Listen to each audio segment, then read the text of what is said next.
সবাইকে শুভেচ্ছা জানিয়ে ঢাকা বিশ্ববিদ্যালয়ের সৌজন্যে আজকের সংবাদ পরিক্রমা শুরু করছি।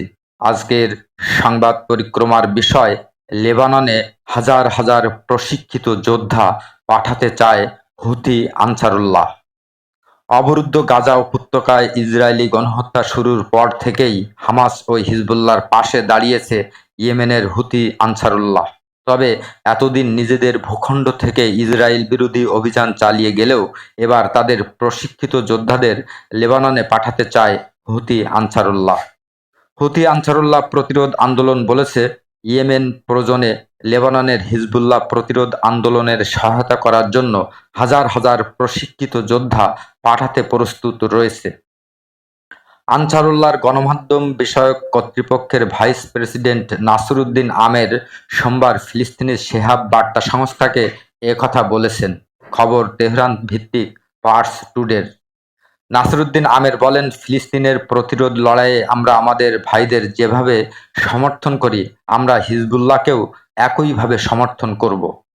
ইসরায়েল যখন লেবাননের বিরুদ্ধে গণহত্যামূলক যুদ্ধ শুরু করার হুমকি দিচ্ছে, ঠিক সেই সময় যোদ্ধা পাঠানোর এই ঘোষণা দিল হুথি বিদ্রোহীরা। বিশ্লেষকরা বলছেন, লেবাননের বিরুদ্ধে গণহত্যামূলক যুদ্ধ শুরু করলে আরও কঠিন পরিস্থিতির মুখে পড়বে ইসরায়েল।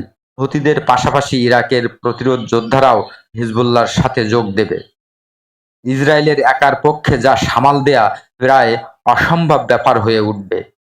এর আগে গত অক্টোবর মাসের ৭ তারিখে ইসরায়েলে এই দশকের সবচেয়ে বড় সামরিক অভিযান চালায় গাজার হামাস সরকার।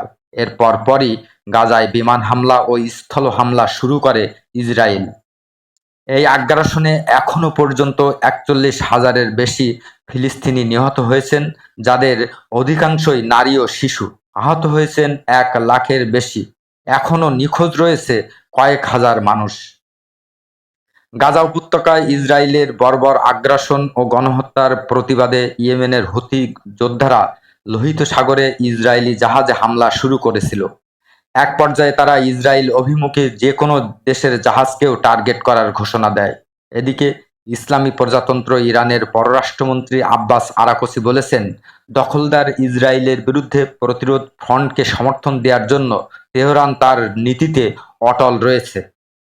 গতকাল সোমবার সন্ধ্যায় তেহরানে লেবাননের আমাল আন্দোলনের প্রতিনিধি সালাহ ফাহাসের সাথে বৈঠকে আব্বাস আরাকচি এই কথা বলেন। বৈঠকে ফাস লেবাননের পার্লামেন্টের স্পিকার এবং আমাল আন্দোলনের চেয়ারম্যান নাভি বেরির পক্ষ থেকে আব্বাস আরাকচিকে পাঠানো অভিনন্দন বার্তা তার কাছে পৌঁছে দেন। লেবানন এবং ফিলিস্তিনি ভূখণ্ডের উপর ইসরায়েলের চলমান আগ্রাসনের বিরুদ্ধে হিজবুল্লাহ ও আমাল আন্দোলনের যোদ্ধারা যে প্রতিরোধ লড়াই চালিয়ে যাচ্ছে তার প্রশংসা করেন ইরানের পররাষ্ট্রমন্ত্রী। আরাকচি এবং ফাস লেবাননে ইসরায়েল বিরোধী প্রতিরোধ ফ্রন্টের অবস্থা, ফিলিস্তিন অঞ্চলের পরিস্থিতি এবং গাজায় চলমান ইসরায়েলি গণহত্যা সহ আঞ্চলিক ঘটনাবলী নিয়েও আলোচনা করেছেন। আজকের সংবাদ পরিক্রমা এখানেই শেষ করছি।